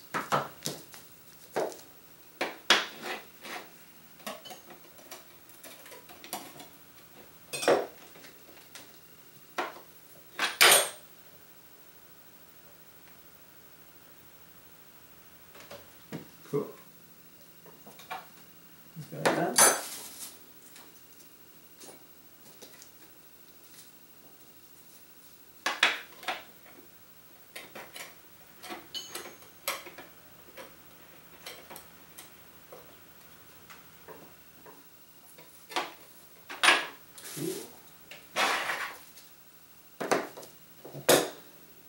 The rest of all this stuff is milled, so thankfully there is no protective film on it.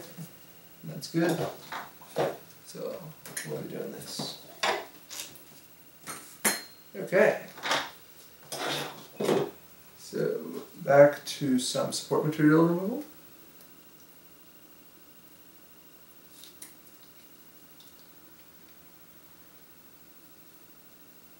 Yeah, I'm going to have to get some LED lights pointed down, and that way maybe you'll actually be able to see what I'm doing.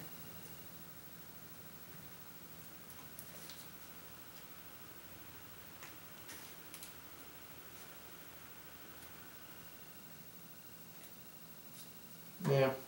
See, this isn't even the smallest hole that we're trying to excavate.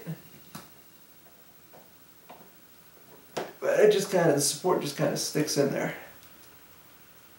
And this is one of those things where you don't really even need the support, so some intelligence and planning ahead goes a long way in saying, this will overhang just fine, let's get rid of the supports inside here.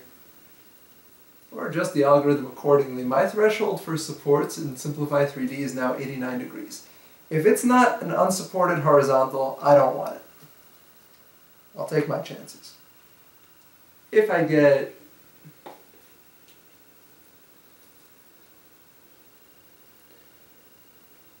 it's odd that they would include parts with a need to remove support. Well, remember that they is an individual who did me a favor by doing all the work for me. So, straight off the print bed.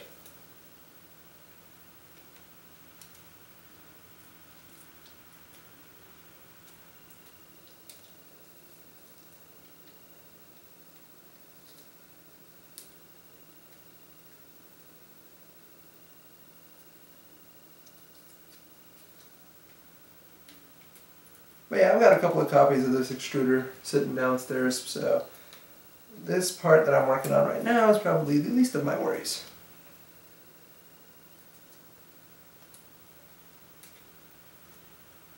And I'll give it another minute. We'll see if there's any blood as a result of this, and then I'll move on to something else.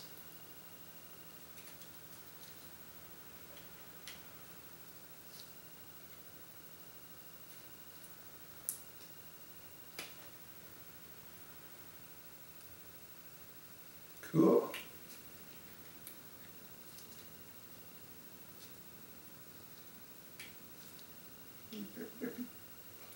There we go, getting there. But yeah, I'd love for this to just be soluble supports. That way I just throw it into a bin of water overnight, let it soak, come back in the morning, pull them out, give it a puff from the air compressor, and all done. That's the dream anyways. Okay, one is clear. I'm gonna save the second one for later. This is clean. This is an interface. So there's two pockets here and here, and these are for 5mm tall by 10mm diameter neodymium magnets, and there's a little peg here, and this is one end of the direct, or rather the swappable head, so the extruder head will go onto this, and this way you can magnetically swap between the Bowden head, which would be just the E3D V6, and the direct drive head, which is that with the E3D Titan sitting on top of it. So that's an important part.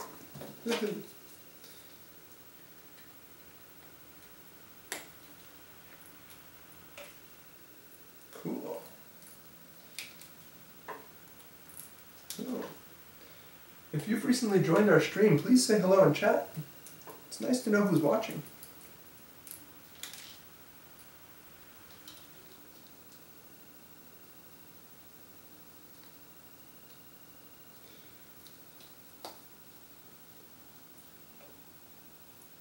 Again, 2 holes and the receptacle for the peg.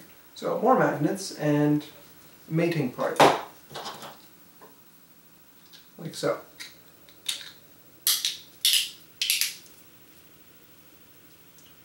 I'm not sure if we want a friction fit, but it's a nice friction fit. And it pops right out, makes a nice crackling sound doing so. So we're good. Cool. This is one of the side carriages. This is another one.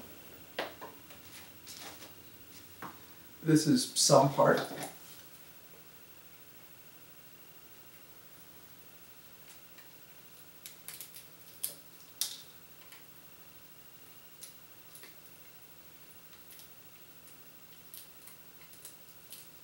And I put safety glasses in.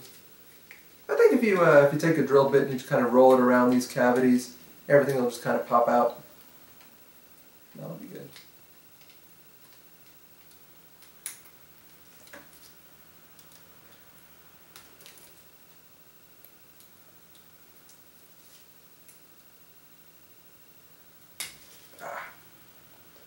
There we go.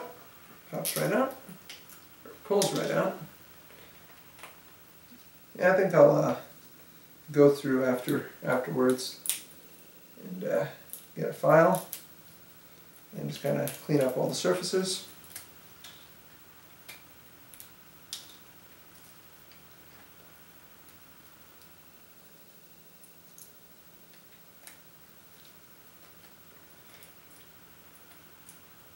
Remember guys, there's no need for a drill bit if you have a small enough plier. Just use it to push everything out.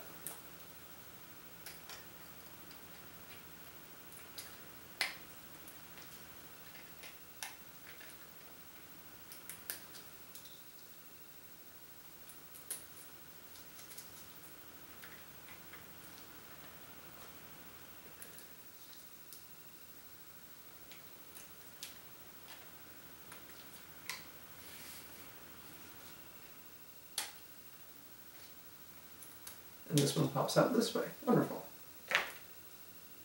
Okay, we have more of these. Alrighty. Ah, cool.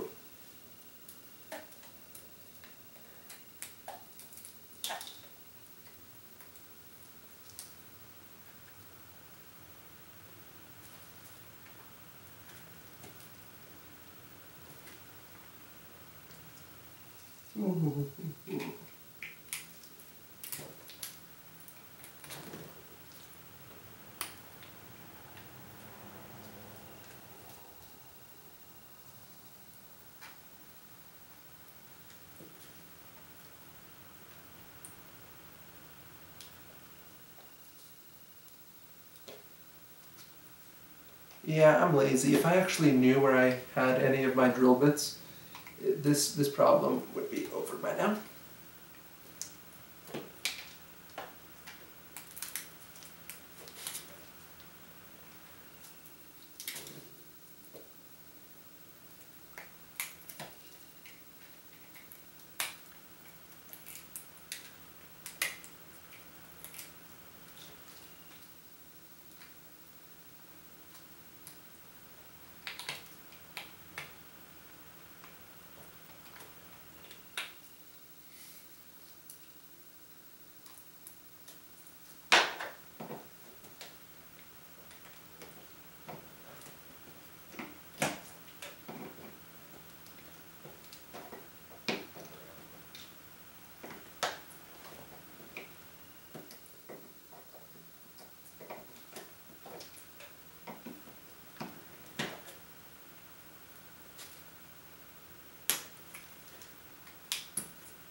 Clear. Nice. Okay, that's out. Getting very close here. This piece is clear.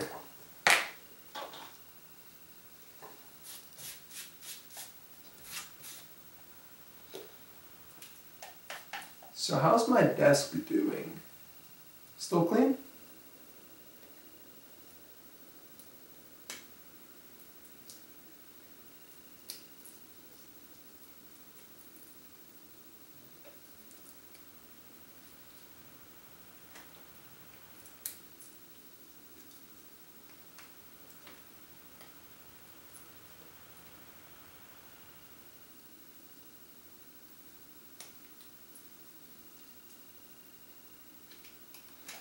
Yeah, I keep going out of view.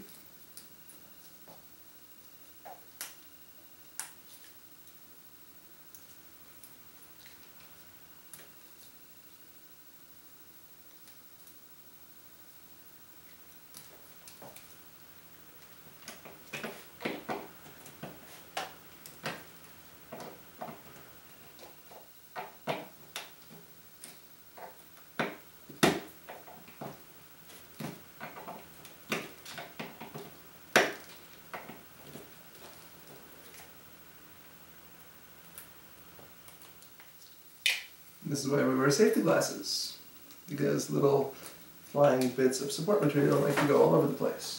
Ooh, that's too clear. Looks like we've got one more clear piece. These little holders are great. I'm going to be printing off a bunch more. They are to secure the D3D fitting that holds the Bowden tube and keep it from popping out. Very handy. Lots of designs on Thingiverse. Underleg, I guess. Well, it's a push fit lock. They're useful. And this is also clean. Very nice. Cool. So that's all I've got for now. We went through the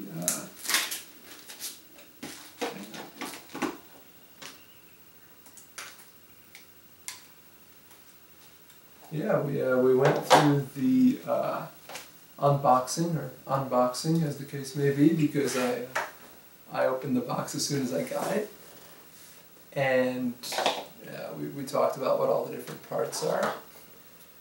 I think either overnight or tomorrow morning I'm gonna do a vinegar bath for all of the metal parts to get the adhesive glue gunk from the laser beam off of them and get them nice, crisp and shiny. And then the next part about all this is going to be to, almost make a script for the build.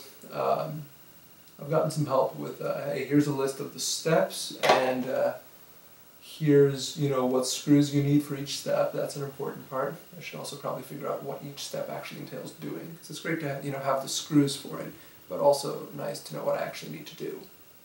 Small detail, but yeah. And that's going to be part of it. So we'll get that done. And then I think the consensus here seems to be, evenings, weekends. So I can do streams in the evenings and just kind of, do a couple of steps for like an hour or two each evening. And then I have no idea how I'm going to time it, but we can try to have some of the exciting stuff happen on like a Friday or a Saturday stream. And yeah, and I think based on that, we can get some major construction done next Friday, and we could probably have it running within a week after that. So that'll be good. I like that. That's the general idea. And of course, happy to hear any thoughts, suggestions, preferences, requests, whatever you want, questions. Yeah, it's all good. Do ask. Again, I'm Ray Kolodowski. My main place where I post is Google+. So I'm going to add that to the description for this video. And then I think also every single person that makes YouTube content says, if you like what you saw, subscribe down below. Yeah. Subscribe if you want. That way you'll know when the next stream goes live. But yeah, I more so like it when people follow me on Google+.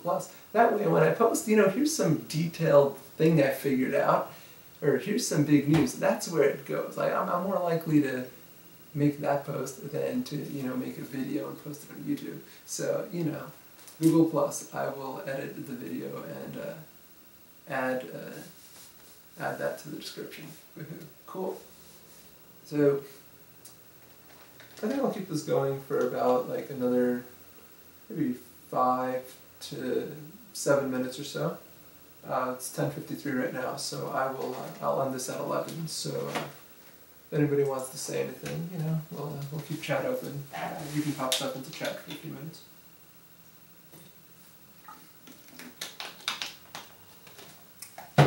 But yeah,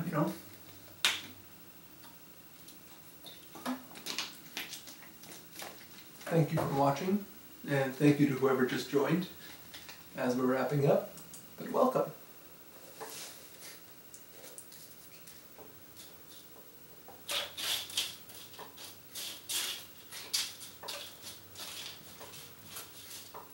DK says, awesome explanation of the parts.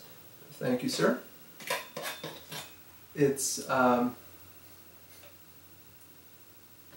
DK, it's 38% not knowing what I'm doing, another 67% making it up on the spot and improvising, and another 42% of the compounding of not knowing what I'm doing. So that's about 118% of pure just chaos. Woohoo! Mark says, how fast do you want to take your dice up to? Well, Mark, this is, I don't know where you live, but this is definitely why you should come up to New York Maker Fair in the fall. My entire point in getting this is I want this as a speed demo for my Cohesion 3D boards. So you can see how fast Smoothie and, just the general 32-bit processing power gets you. So Renee says that you could theoretically run at like 833 millimeters per second travel, and that's without the flow dynamics of extrusion coming into play. So if you're not extruding any filament, you can move this thing at 833 millimeters per second, and that's not a mechanical limit. That's how fast Smoothie can put steps out. Because it's like tick, tick, tick, tick, tick every time you want the motor to make a little tiny rotation. Yeah, so that's how fast Smoothie can put the steps out, I believe, and this thing can move that fast. So, to the limit, man. And then Renee's also done testing where like he's printing PLA at 270 degrees Celsius at like 200 millimeters a second. So that's going to be fun. And I told him I need to do this, and that's why I got the really expensive GT3 belts from the brand name supplier. And that's why I got that's why I got the Fill-A-Print surface, because we're going to need that for the thing to actually stick when you're printing at 200 millimeters a second. And that's going to be fun. Yeah. Bill, thank you for stopping by. It was great talking to you again, and I'll see you around, and you know, hopefully I see you at Maker Faire again. It was great talking to you last time, and I hope we can continue this time.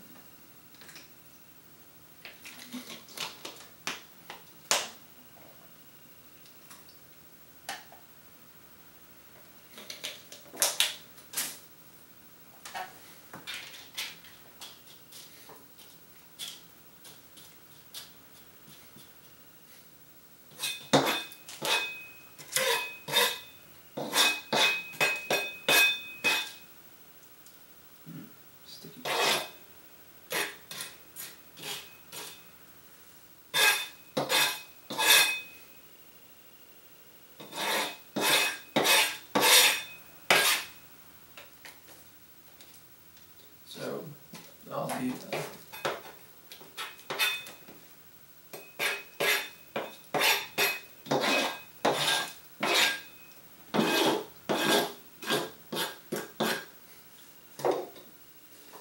all the support material has been cleaned up, more or less, and that will get inspected and then thrown into the trash. It's a nice little mountain. That's fun. Cool.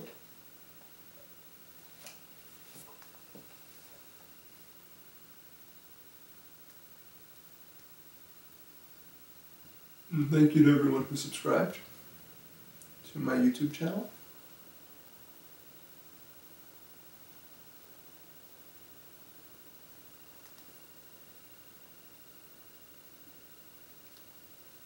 Yeah.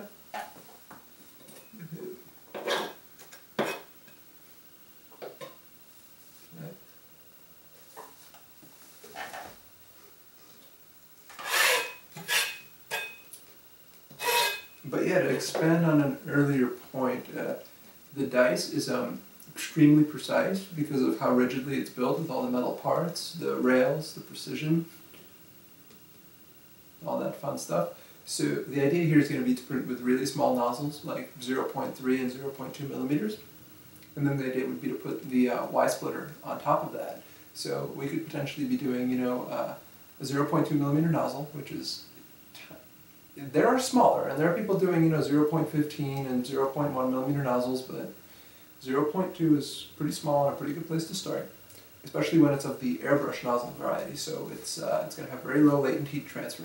So we're going to start there, and we're going to try to do some really small parts, and just do the Y-splitter on top of that. So now I can do a material like PLA, ABS, PETG, and a soluble support like PVA, for example, or E3D scaffold, which is a which is a PVA variant, or you know, any number of things like that.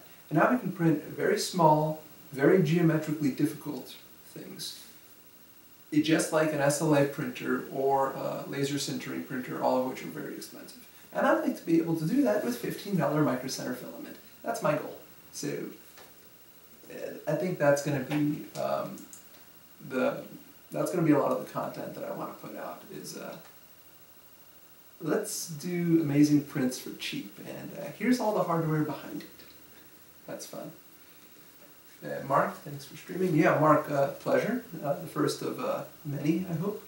Chris, Practical Printing. Chris says still at it. I see. Yeah, Chris just wrapped it up and saying our goodbyes, and probably gonna end it in another minute or so. We got nice pile of removed supports, and all the metal has like little adhesive residue and like splurf from the laser. So I am going to either tonight or tomorrow morning pop it into a tub and put some vinegar on it to kind of soften them up, and then remove that with a brush. Get like, you know, nice clean sheets. But the So the laser cut stuff's got all this crud on it that we want to remove. The milled pieces are just beautiful. So, you know, no coatings on them, nothing. It's just beautiful stuff. Fun.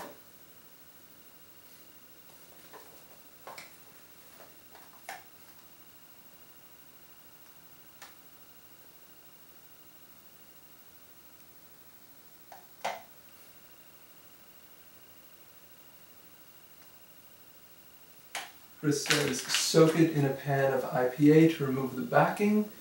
Will do. Isopropyl alcohol, acetone, and vinegar are pretty much the only options in this house. So yeah, so we already removed the backing. It's like the, here, look. So the backing is already in the trash. It's the kind of like residual adhesive from it, from kind of around the areas where the laser did the work. It's kind of like splurf and whatnot. That's what we need to get rid of. But yeah, isopropyl, vinegar, acetone, all the options.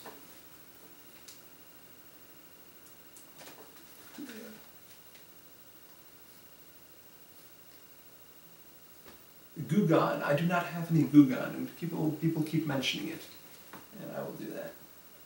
Alright guys, thank you everyone for watching. Goodbye. And that is good. Wonderful. Vinegar will not rust stainless. Yes, I will leave you with that thought. Vinegar will not rust stainless. This is good. Wonderful stuff. Alright guys, thank you again for watching, and we'll see you next time. Goodbye.